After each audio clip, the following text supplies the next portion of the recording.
everybody. This is Esteban with Inspiration and Results. And today I have with me Dr. Ken Barrett. And today we're talking about getting in the zone. How you doing, Dr. Ken? Oh, I'm just wonderful.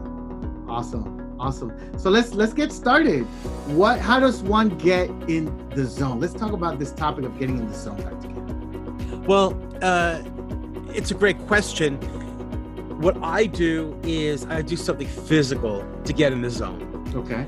The first step, though, the most critical thing is noticing when you're not in the zone. Everybody talks about, hey, I want to be in the present. I want to be in the present. Your access to noticing, to knowing when you're not in the present is knowing that you're not being present. Okay. So if you tend to drift off and you get into your phone, like I do sometimes, you're not being present, but you don't know that you're not being present. It's kind of like when you're driving. You're driving, you're kind of on autopilot, and then something happens that scares you. Oh, now I'm back in my body. Now I'm in control of the vehicle. It's not autopilot anymore. And so many of us go into autopilot that we're going through our lives like on automatic until something happens. But noticing when you're not present, noticing when you're not in the zone. And, that makes me think about my day, because when I wake up, I automatically have a routine in the morning and then I get into a work routine. So it seems like I'm not always in the zone. I'm just on automatic pilot. Every time I'm just doing a routine that I have, right? Yeah. So what is it about getting in the zone? What that can help us, become more successful in business? I think you're 100% accurate with your routine.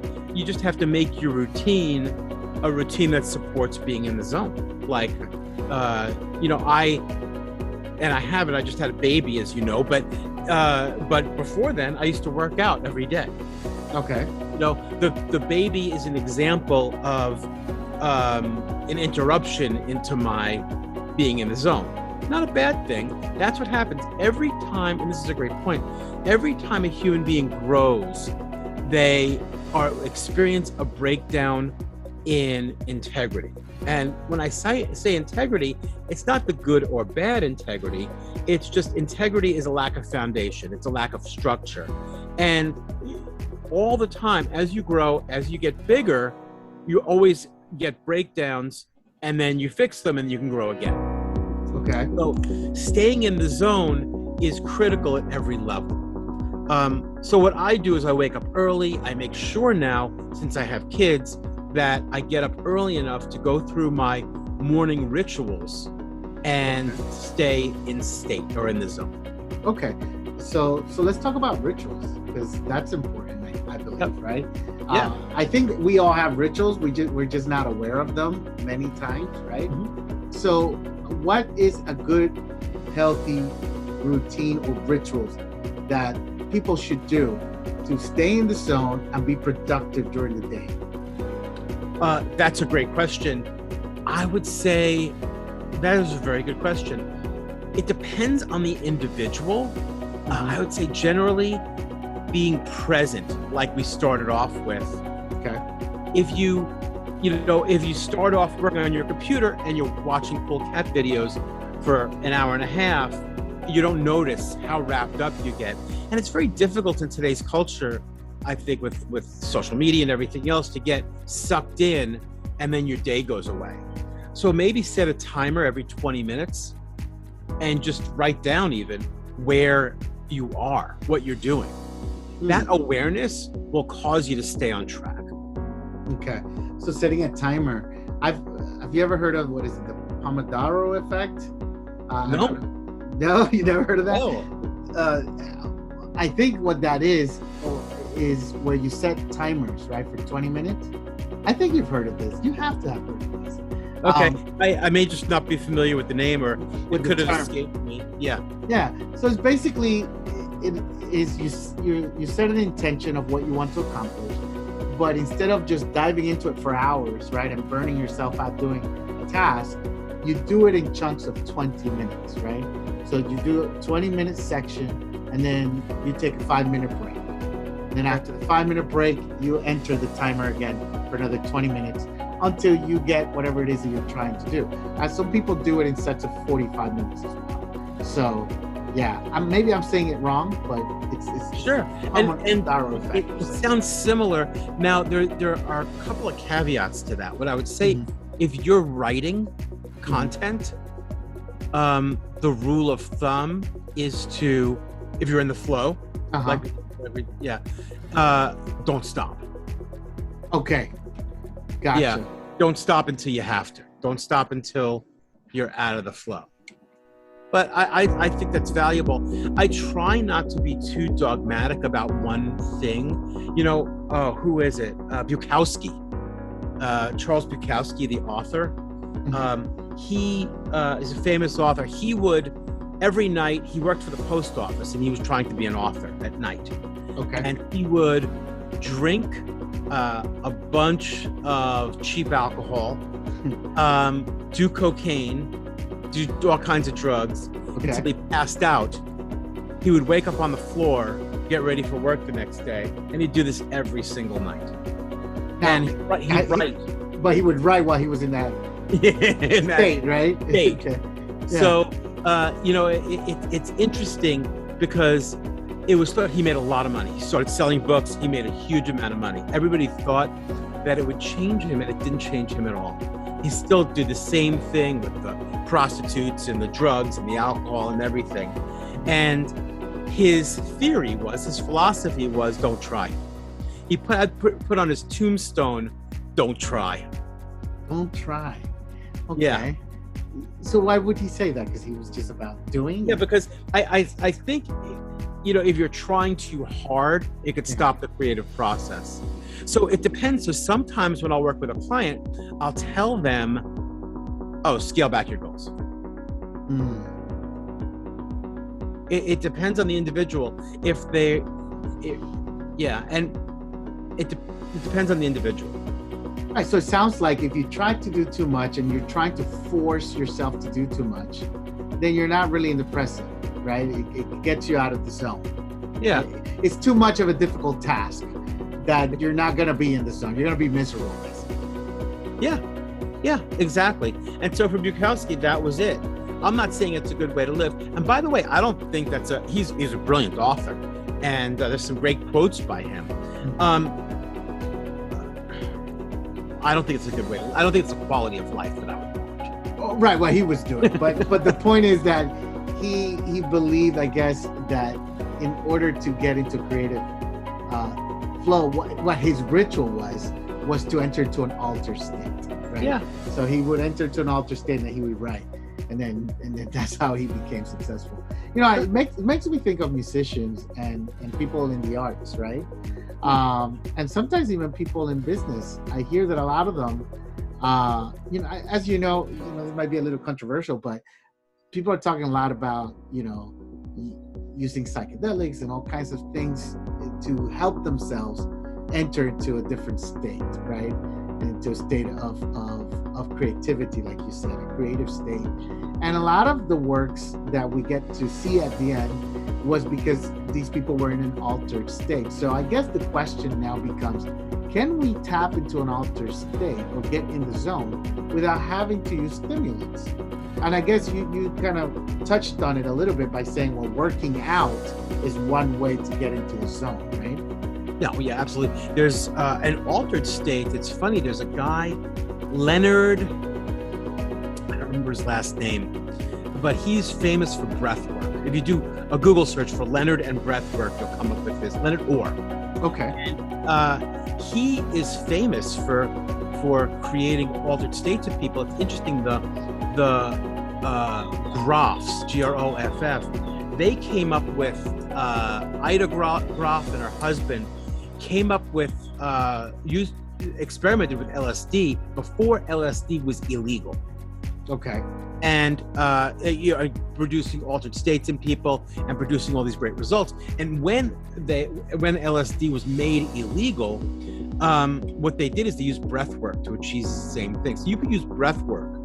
Breath work is and rebirthing are techniques where you breathe in a certain way to actually produce those altered states. Okay, so there is a way to enter into flow. We're not promoting, hey, go out there and do, get into an altered state. That way you get into a place where you're in the zone, right? Where what we're promoting is staying in the present moment, right? So it sounds like if we figure out a way to stay in the present, we can tap into the creative energy, the creative force, so that we're not running on a program, I guess, on autopilot, right? Yeah. That's what I'm getting at. Yeah, it's great. And by the way, I agree. Listen, I don't personally, I'm not a big drug person. I pretty much almost entirely anti-drugs. It took me a lot to be okay with and last time I took a medication was probably 20 years ago. I took penicillin, but I'm not a big drug person. So it's not part of my belief system. Although, as I've evolved, I've become more open to it. Like if somebody wants to do hallucinogenics or ayahuasca, I say, go ahead. God bless you. If you're drawn to it, it's not a good fit for me. But if you're drawn to it, go ahead and do it. I would say probably for anybody who's listening to this, if they're interested in that kind of thing, I would try the non-drug route first, just because I think it's safer. And then you'd really need somebody a healthcare provider probably to monitor you, because with hallucinogenics you can have psychic breaks, things can happen, because what you're doing is you're forcing, I was going to see how I could do this on the podcast, people's awareness is down here, okay, and if you picture a graph where awareness is on this axis and flexibility is on this axis. As you grow, increase your awareness, it's demanded that you have flexibility in your nervous system. So if you go too far in your awareness and you don't have the flexibility, something breaks. Okay. And when you're saying break, we're talking specifically about your nervous system and maybe even your brain, right? Yeah. Something can break and you might never be able to come back from that. Yeah, exactly. Yeah. Exactly. Now the thing to do is you can increase flexibility. When I'm speaking about this is very important. I'm not speaking at all about physical flexibility. This is all psychic, spiritual, like that. So so just being flexible in your nervous system specifically, and then you can increase your awareness naturally.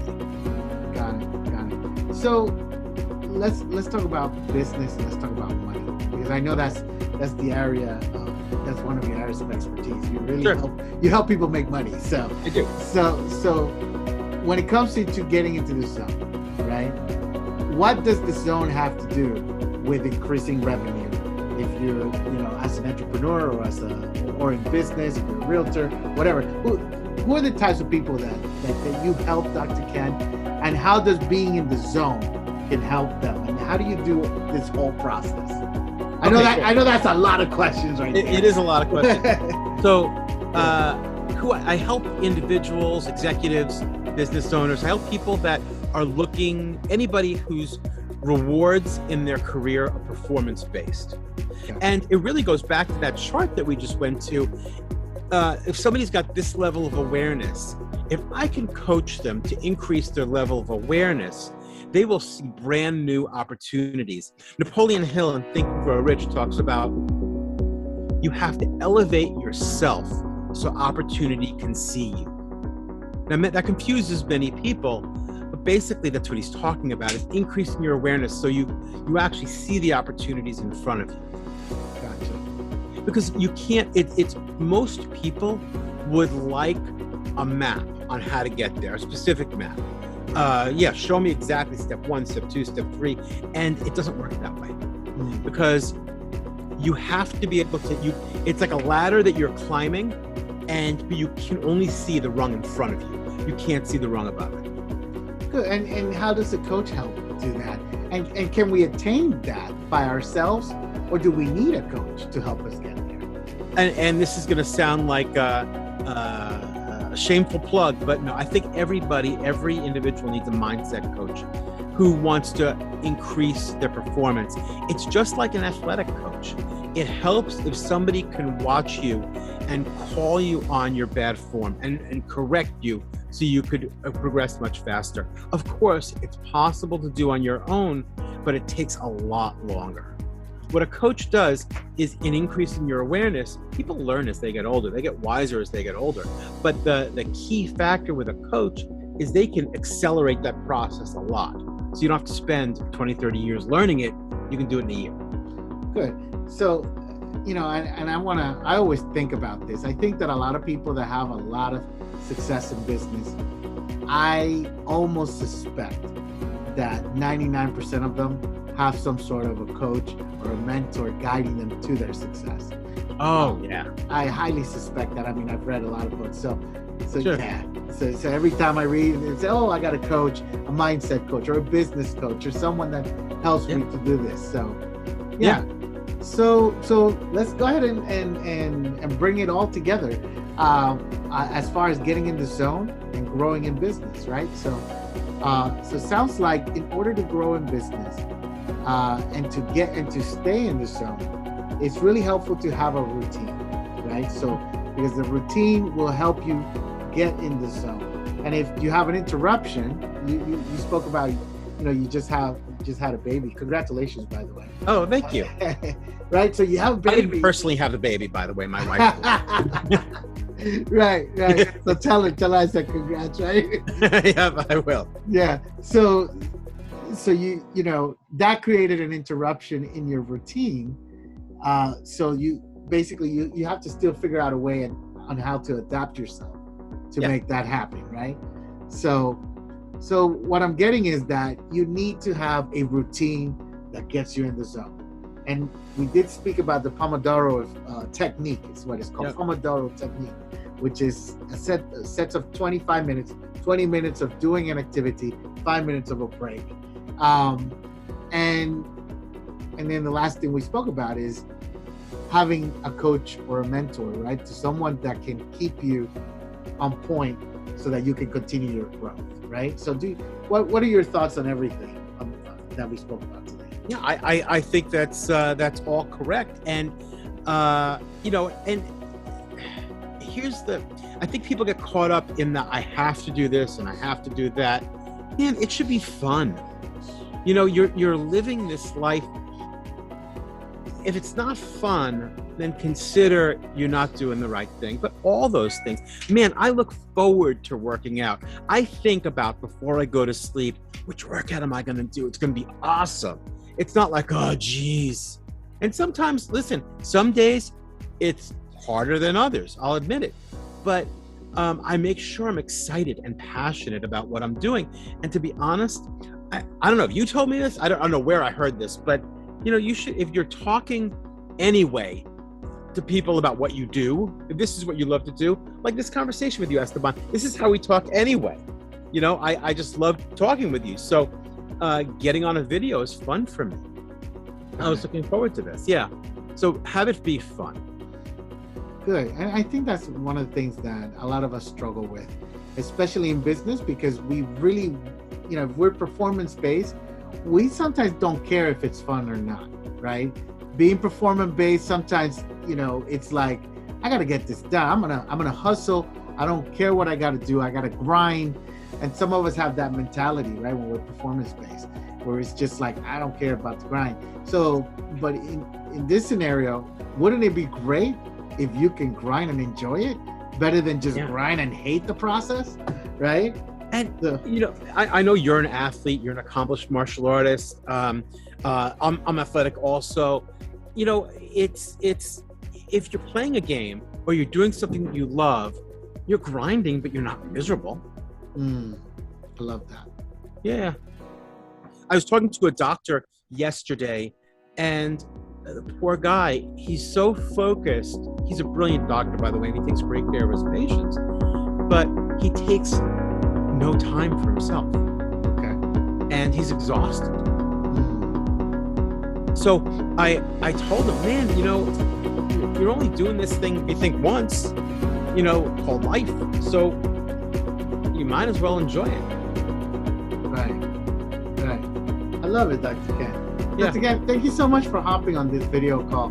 Guys, those of you that are watching, Dr. Ken right now is doing free consultations. So he is taking, we got a limit of 10 spaces right now, right, Dr. Ken? Yep. So there's 10 slots available where you can coach people. And yeah, so if you're watching this, make sure you like and subscribe or whatever platform you're in, and go ahead and book your call with Dr. Ken, because he would love to talk to you and show you exactly how he can take you from where you're at to where you need to be. Dr. Ken, any final words before we close the video? No, thanks so much. It was fun. All right, awesome. I see you guys on the next one.